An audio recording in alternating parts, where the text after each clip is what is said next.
Hola, ¿qué tal? Vamos con otro video de parasitología humana, todavía en el capítulo de generalidades, y trataremos hoy el tema de propagación parasitaria y epidemiología. Es un tema un poquito largo, no tanto como el anterior, y por eso lo dividimos en dos. Tratamos hoy la primera parte, que es dinámica de la propagación parasitaria. Bien, primero nuestro objeto de estudio son recordar que son los parásitos. El parásito, como todo ser vivo, tiene como único objetivo cumplir su ciclo biológico, ¿no? O sea, reproducirse, aumentar el número de ejemplares de la misma especie. Como es parásito, significa que en algún momento de su desarrollo él ha estado en parasitismo, ¿no? Y vive dentro de un hospedador, dentro de un ser superior. Ahora, el parásito normalmente aumenta en número a través del proceso de la reproducción, ¿no?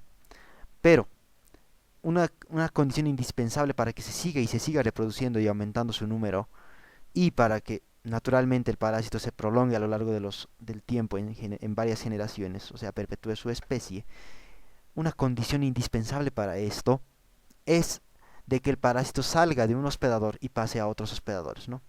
No necesariamente todos los parásitos de un hospedador tienen que salir, pueden salir solo algunos. ¿Por qué es necesario esto? Porque si el parásito vive en un momento dentro de un hospedador, por eso es parásito, vive beneficiado y ejerce perjuicio, eh, dentro puede reproducirse, pero si los parásitos no salen del hospedador, el momento en el que el hospedador muera, probablemente el parásito y todos los parásitos que lleven dentro morirán, o cambiarán de un hábitat y necesitarán sí o sí infectar a un nuevo hospedador para vivir, ¿no? Entonces, por eso es necesario que exista el paso de un hospedador a otro. Además, si es que no existiese eso, probablemente los parásitos, si se estuvieran reproduciendo dentro de un hospedador y no salieran, se llegaría a una sobrepoblación de parásitos y esto alteraría la relación hospedador-parásito. Recuerden que la carga parasitaria es un factor dañino para el hospedador. Entonces, con el fin de evitar la sobrepoblación y con el fin de poder seguirse reproduciendo a lo largo del tiempo en nuevas generaciones, es necesario que ocurra un proceso que es la transmisión. Bien, el paso de los agentes infecciosos de un hospedador a otro.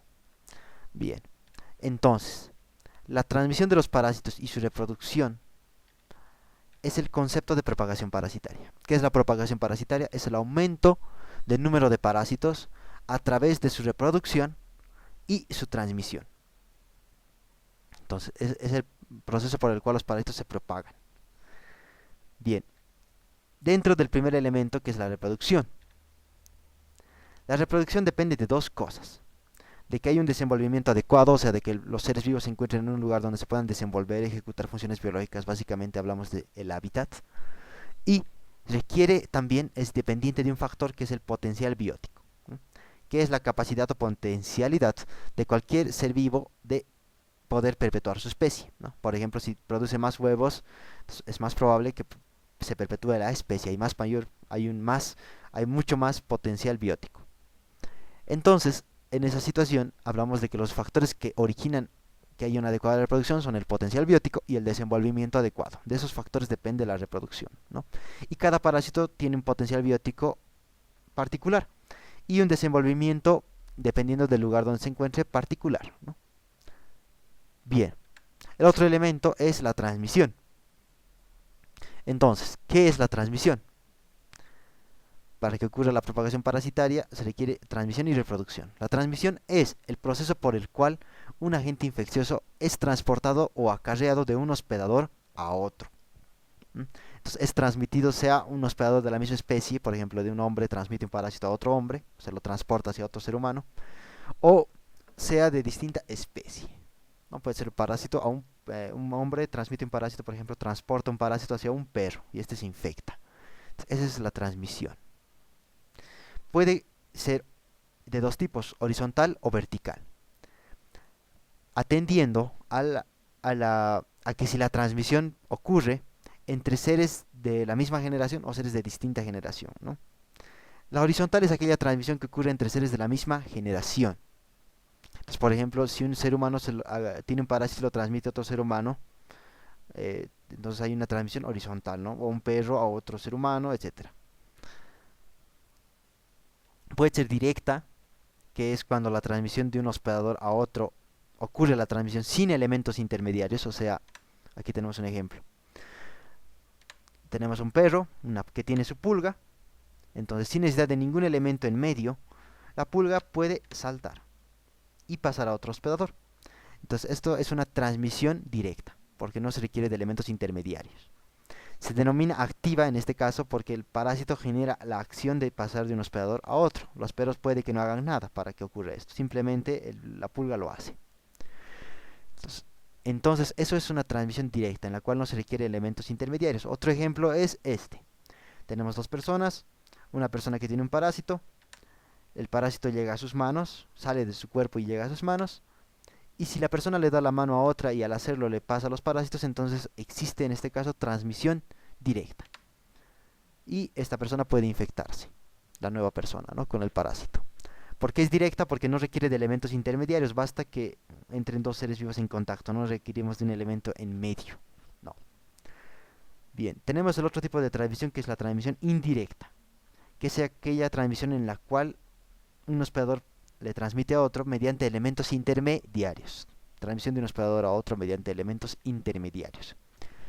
Entonces, se requiere sí o sí en esta transmisión, se requiere para que ocurra esta transmisión de un elemento en medio, un elemento intermediario, que puede ser vivo o puede ser inanimado. Aquí tenemos el ejemplo. Una persona, del lado izquierdo, que alberga el parásito, y expulsa al parásito y llega el parásito a sus manos. Si este hospedador tiene una moneda, y la moneda alberga al parásito, o sea, lo transporta hacia a otro ser vivo, entonces la moneda es un elemento de transmisión, es el elemento intermediario, que en este caso es inanimado, ¿no? Y el siguiente paso sería la infección del nuevo hospedador. A los objetos inanimados que son susceptibles de transmisión, que generalmente no son naturales, se los denomina fómites, ¿no? Que es un fómite, es un objeto inanimado que sirve como transportador de agentes infecciosos, pero que generalmente no es un elemento natural, ¿no? Digo generalmente porque algunos autores también aplican el término fómite para elementos naturales como el agua, la tierra, etcétera, ¿no?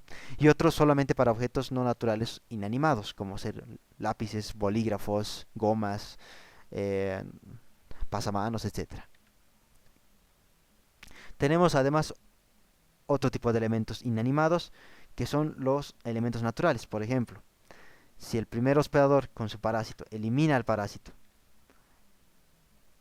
y lo expulsa en una superficie con agua, y esta agua es bebida por el nuevo hospedador que se va a infectar, entonces el elemento intermediario para que ocurra la infección aquí es el agua.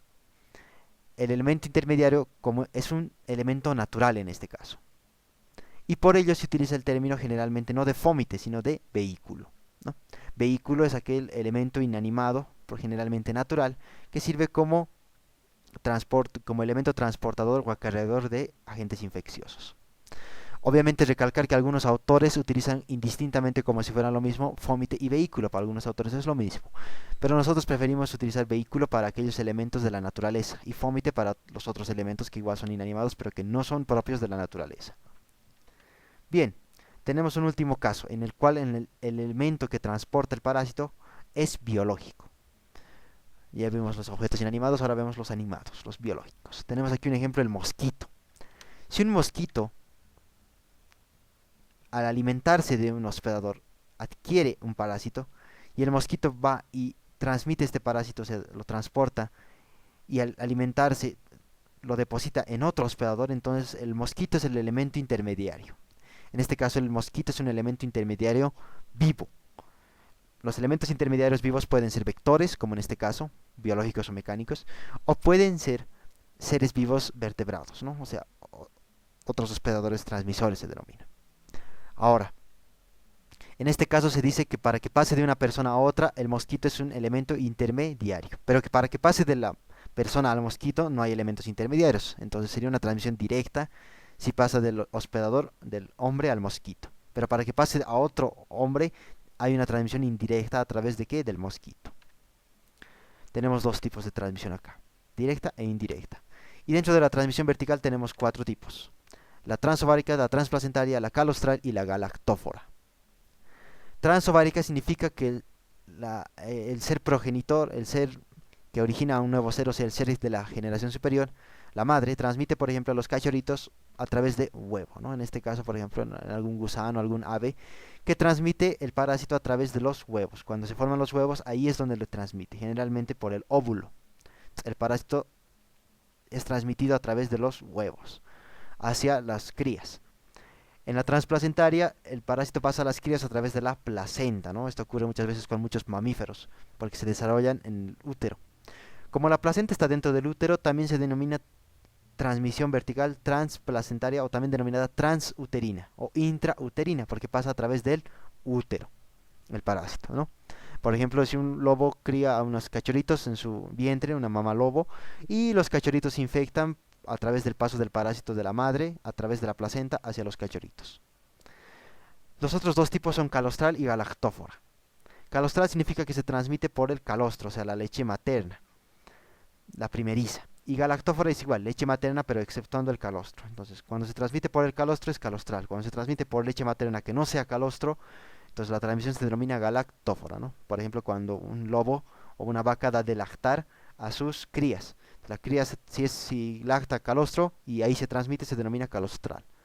Y si lacta leche común, que ya no es calostro, y se transmite por ello, la transmisión se denomina galactófora. Entonces tenemos 4 ahí. Entonces, recalcando un par de cosas muy importantes. La transmisión horizontal requiere 3 fases. Aquí tenemos los elementos: el medio ambiente, el hospedador infectado y los hospedadores no infectados.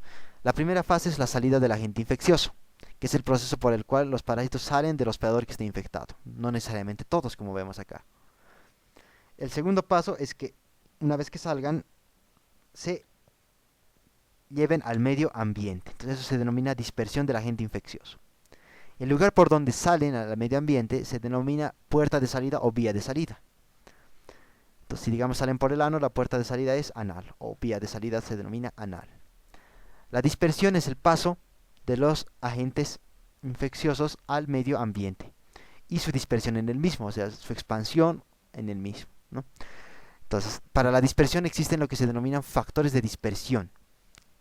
Son aquellos factores que permiten y que modifican la capacidad del parásito o la dispersión del parásito, ¿no? La capacidad de dispersión y la misma dispersión del parásito.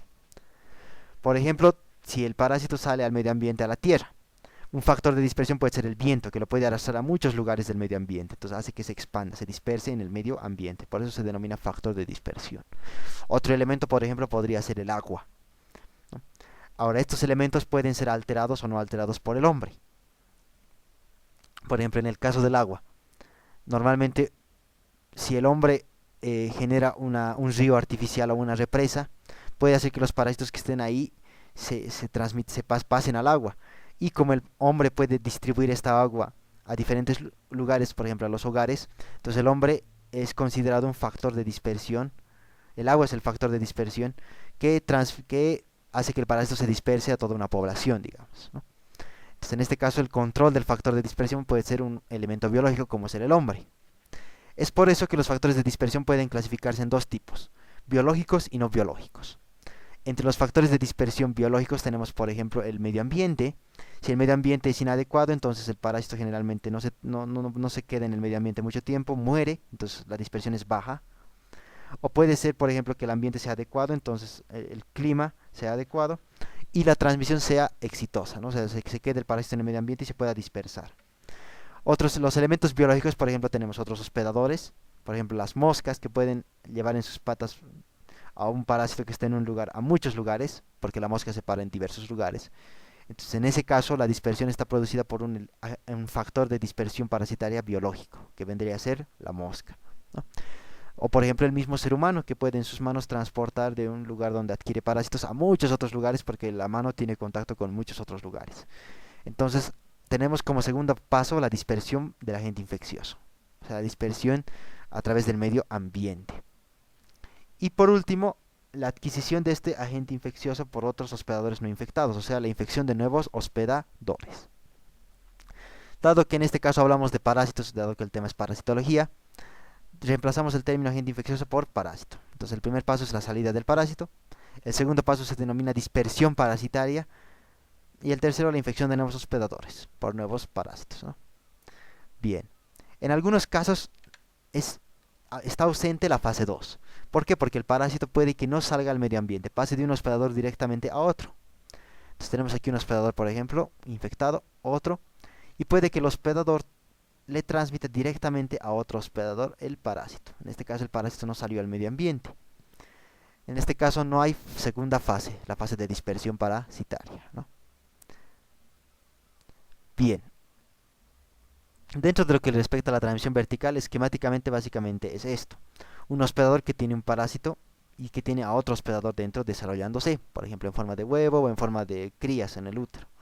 Entonces el hospedador progenitor transmite a través de alguna vía al hospedador que está dentro, ¿no? O sea, le transmite a sus crías, por ejemplo, dentro del útero. En este caso, técnicamente el hospedador que transmite el parásito todavía lo alberga, porque está dentro de sí el otro hospedador, ¿no? Esto ocurre en la transmisión transovárica y transplacentaria. En la calostral y galactófora, generalmente el parásito siempre sale en algunos momentos por un pequeño momento al medio ambiente.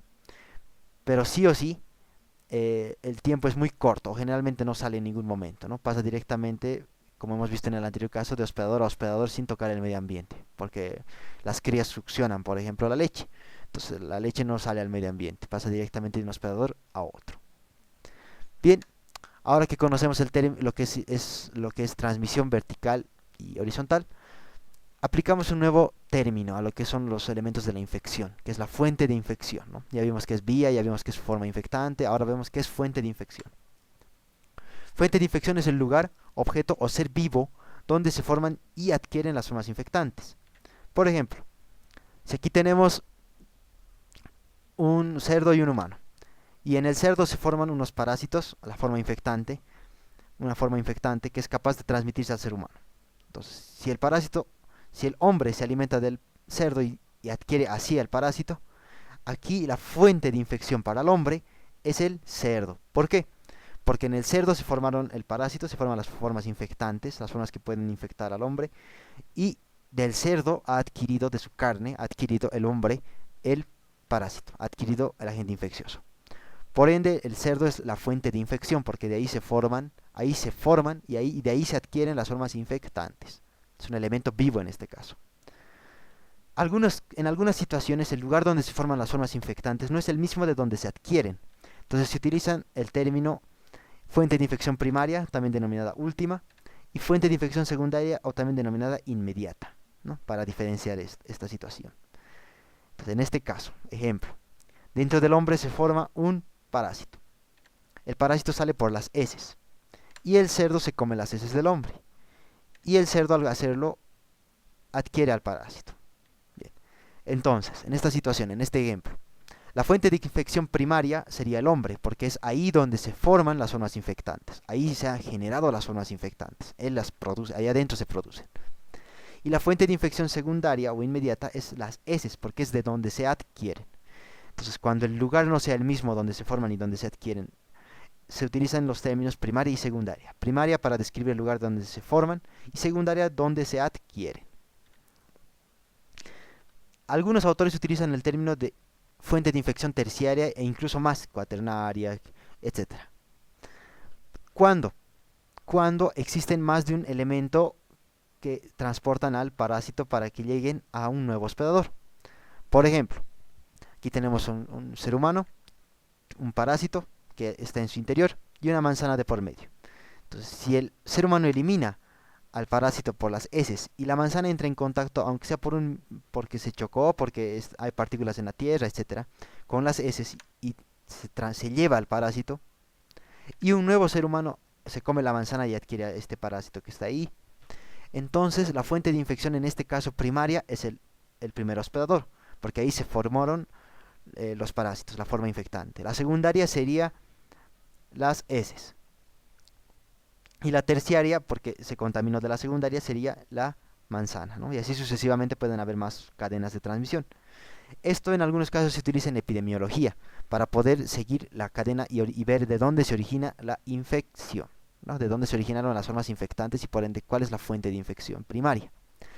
Pero desde el punto de vista práctico nosotros solo utilizaremos primaria y secundaria, al igual que muchos autores, porque es más fácil identificar la primaria y secundaria, diciendo que de la secundaria es de donde se obtienen las formas infectantes. En este ejemplo, si solo utilizamos primaria y secundaria, la primaria serían el hombre, y tanto las heces como las manzanas serían fuentes de infección secundaria. ¿Por qué? Porque el segundo hospedador inmediatamente adquiere la infección de la manzana. Entonces, nosotros preferimos utilizar primaria y secundaria, ¿no? Puede haber una primaria o algunas veces varias y varias secundarias generalmente existen.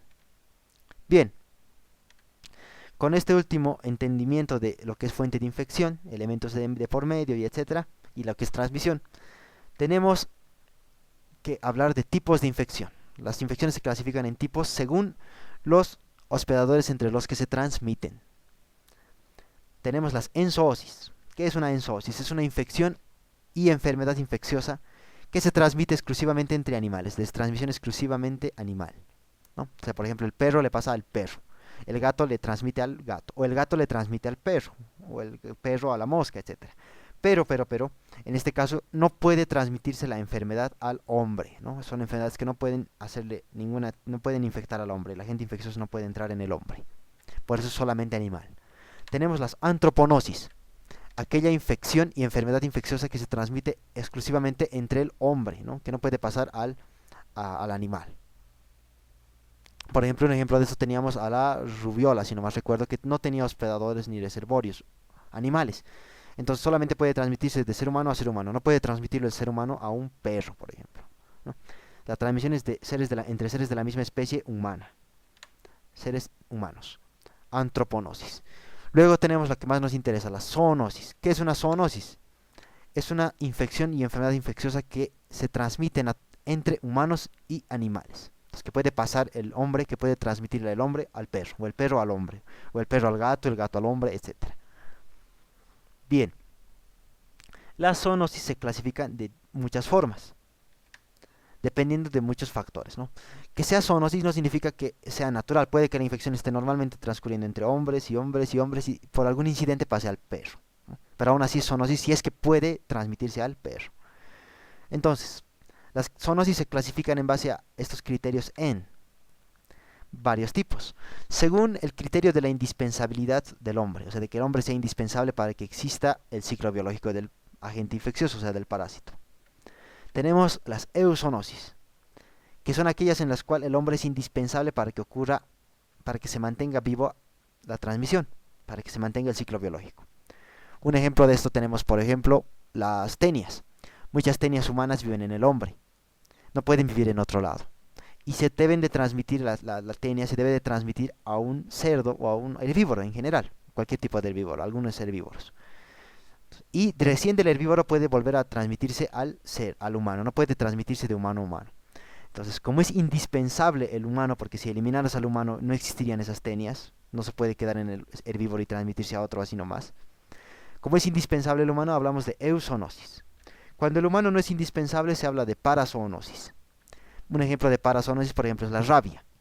La rabia se transmite entre animales, por ejemplo, el gato puede transmitir al perro, el perro por una mordida a otro perro, pero el hombre también puede infectarse, ¿no? Pero si el hombre nunca se infecta, si los humanos desaparecieran de la faz de la tierra, la rabia podría seguir viva. ¿Por qué? Porque hay perros que la transmiten, hay gatos, hay otros animales.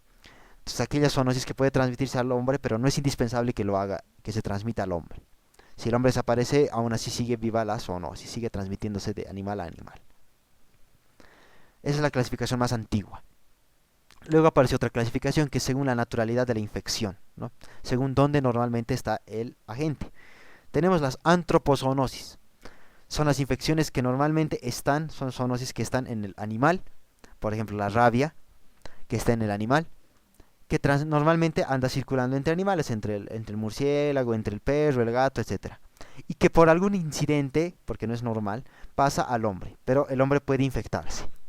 Entonces, aquella infección que es natural, que transcurre y que se transmite natural entre animales y que por un incidente pasa al hombre, es una antropozoonosis, ¿no?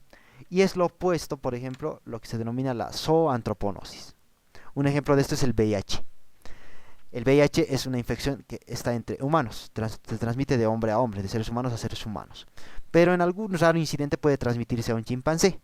Entonces en este caso es una zoantroponosis. ¿Por qué? Porque es normal de hombres, pero por incidente puede transmitirse a animales, es natural del hombre. Y por último, la clasificación más actual. Según la necesidad de que para la transmisión ocurran, según las necesidades para transmisión entre seres de la misma especie. O sea, ¿qué se necesita para que se transmitan entre seres de la misma especie? Según esos criterios, se divide en zoonosis directa y zoonosis indirecta. Zoonosis directa es aquella en la cual no se requiere ningún elemento para que se transmita de una especie a otra. Entonces, en una zoonosis directa, el hombre puede transmitir al hombre directamente. No se requiere de un animal de por medio, ¿no? Pero no significa que no puede existir. Entonces, el hombre, en estas infecciones, por ejemplo, puede haber transmisión del hombre al perro, del perro al hombre, pero el hombre al hombre puede transmitir la enfermedad sin necesidad de un elemento intermediario. No es indispensable que haya elementos intermediarios, ¿no? Puede haber transmisión del perro al perro, por ejemplo. Esa es una zoonosis directa. Zoonosis indirecta es aquella en la cual sí o sí, para que haya transmisión entre el hombre y el hombre, o sea, seres de la misma especie, sí o sí debe haber un elemento intermediario. Debe haber algo intermediario. Si no existe elemento intermediario, no existe transmisión de seres entre seres de la misma especie. Puede transmitir del hombre al perro, sí, del perro a la mosca, sí, pero sí o sí se necesita otros elementos para que pueda ser del perro al perro o del humano al humano. Eso es una zoonosis indirecta. Se tienen tres tipos de zoonosis indirecta, ¿no? Se subclasifica en tres: ciclozoonosis, metazoonosis y saprozoonosis. La ciclozoonosis es aquella en la cual, para que se transmita de un hospedador a otro, de un hospedador de la misma especie a otro, se requiere de un hospedador vertebrado, ¿no? Entonces es indispensable más de un hospedador vertebrado en este ciclo biológico. Por ejemplo, en el caso de las tenias, la tenia sí o sí requiere de otro herbívoro para que el herbívoro pueda transmitirla otra vez al ser humano, ¿no? Entonces no puede pasar de ser humano a ser humano y mantenerse el ciclo biológico. En una metazoonosis es lo mismo, solamente que se requiere de otro ser vivo que no sea vertebrado, sino que más bien sea invertebrado. Entonces, por ejemplo, en la malaria, donde sí o sí se requiere que el hombre, para que le transmita a otro hombre, naturalmente haya un mosquito, un ser invertebrado, ¿no?, que transmita. Y tenemos por último la saprozoonosis, donde sí o sí, para que se transmita de un ser humano a otro, de un ser de la misma especie a otro, se requiere de un elemento no vivo, un elemento natural generalmente, pero que no esté vivo. Por ejemplo, algunos gusanos del hombre, para que se puedan pasar de un hombre a otro, de un ser humano a otro, sí o sí requieren salir a la tierra, sí o sí requieren desarrollarse en la tierra, ¿no? En un momento, deben salir. Si no pasan por la tierra, no pueden transmitirse de un hombre a otro. Entonces es una saprozoonosis.